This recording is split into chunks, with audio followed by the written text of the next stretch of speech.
Immense congratulations on how you have stewarded Red for Revolution, and just really honored to be a part of the origins of it. And I'd love to just hear how my support supported you. hmm Well, thank you. First of all, Yeah. it's exciting. I would say, like, as it relates to us and our working together.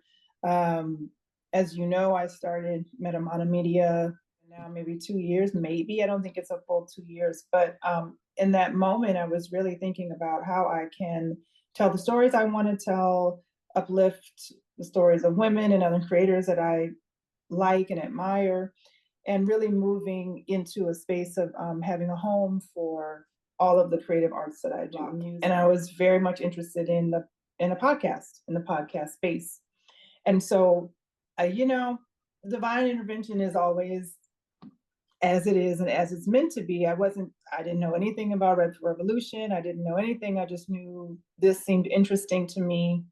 And I don't know if I saw something you posted or just maybe I just called you. And then we embarked upon this exploratory process of what a podcast could look like coming from me and what stories I want to tell, what's important to me, and did that work over the course of, was it 3 months? And I really feel like it really just set the stage for me to be ready for a podcast project to come into my life and into my inbox, literally come into my inbox. And so it's really, I love how things work because I would have never thought that, planned that, and so by the time I received that email from my partner Jana Naomi Smith, I was ready for it. I had an ear in you and a friend in you that if I had questions, I could call, or, I really felt confident that, oh, this feels good. Like I could do this. And that's important, I think, especially if you're doing something for the first time. I mean, not telling a story, I've been doing that my whole life, but to enter into the world of audio, those 3 months really helped me, I think, feel ready and be seen, be heard.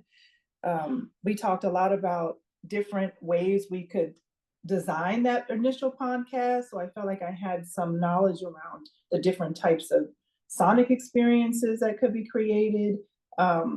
I knew that I wanted Red Revolution to be cinematic, and I also felt like what we were creating together originally, I wanted it also to be cinematic and have creative soundscapes. And so I feel like all of those things really was a nice way to enter into the beginning stages of Red for Revolution. And then throughout it, you've been invaluable in terms of the support that you've given us, in terms of anytime we have questions or sharing resources or happy to make connections or just putting your own creative eye on it or your instincts about things. And that's been amazing. This project, from our work together into Red for Revolution, it's felt really seamless. It's felt Mhm. just like an extension of our relationship and our kind of creative production symbiotic kind of instinct. Mhm. And I think when projects are created from that kind of acorn place, Yeah. like everything is here, all inside of it, its full potential, that Mhm. there's something that happens to the creative process that is just like a deep belief in Yeah. the unknown. It's like we couldn't plan this. No.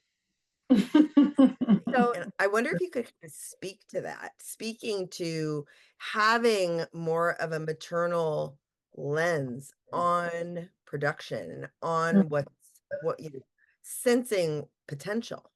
hmm Well, I think that just like I followed my instinct and trusted my instinct to call you initially to find out all about this podcast world that I'm excited to get into, and I think that was a huge part of our process in general. during that time we were working on my original podcast idea was really like where the great mother, the feminine, the divine spirit, the source wants to take me, and follow that stream, and not go against that or fight that. Just say, oh, okay, that's what it is. And so instinctively for me, when I got the information from for Revolution in my inbox, I was floored. I read it. I was like, oh my God, I'm up till 2 o'clock, 3 o'clock in the morning. I want more. Give me the next script. I'm emailing Jana literally like, what's going on with this? Like, this is amazing. And so that was really faith. There, it's really interesting the what you said about the preliminary story work that you and I did for your podcast series, Mhm. and then the pivot into what has become Red for Revolution, that gave you kind of some foundational thinking and skills and seeing that really brought this through. And that's just so exciting. That's so thrilling to hear. And I wonder if you could kind of describe your experience of working with me in that way. Yeah. Well, I think that working together for me was very tender and very potent. There was a lot of trust there, built up because I was sharing a lot of things that were very personal, but also things that I felt were universal and that I wanted to share with the world. And so working with you helped me take kind of all these things that I've been thinking about and writing about, journaling about, and really like making the essence of them kind of come to light. Well, this is what this would look like, if we had an episode about this, and here's how we could shape it. And so that I appreciated the listening. You're a very deep listener, and you allow just things to come, and then you're able to distill really succinctly like the important parts of the story to take that and shape it into a narrative that other people can receive. And that is such a gift. And so for me, like to have you with such a wealth of information and experience, but just who you are as a person, like the level of heart and compassion that you have is very powerful. It's kindness, which I think is really important in this kind of process, is to have kindness with each other, and and I could receive the feedback that you had because it was never judgmental, or critical or anything. It was really to serve the story, the project. So it built a lot. It gave me, I guess, like belief in myself that I could do it, and that it was something that was important in the world, that it had validity outside of just my mind, or that I think it's important that the universal themes, told through the very specific, is how you get people engaged and their hearts engaged. And so I feel like you were very much the midwife, for that. And as someone who has birthed many things, including a child, that's important, right? The mother model of doing work. Just holding holding the space, the inquiring, lack of judgment, you Mhm. able to open. And I'm so grateful for just that reflection back on your experience of working together. And what would you say to somebody who was kind of on the fence around, they know they want to make a podcast series and they're not sure about moving forward? What would you say to them?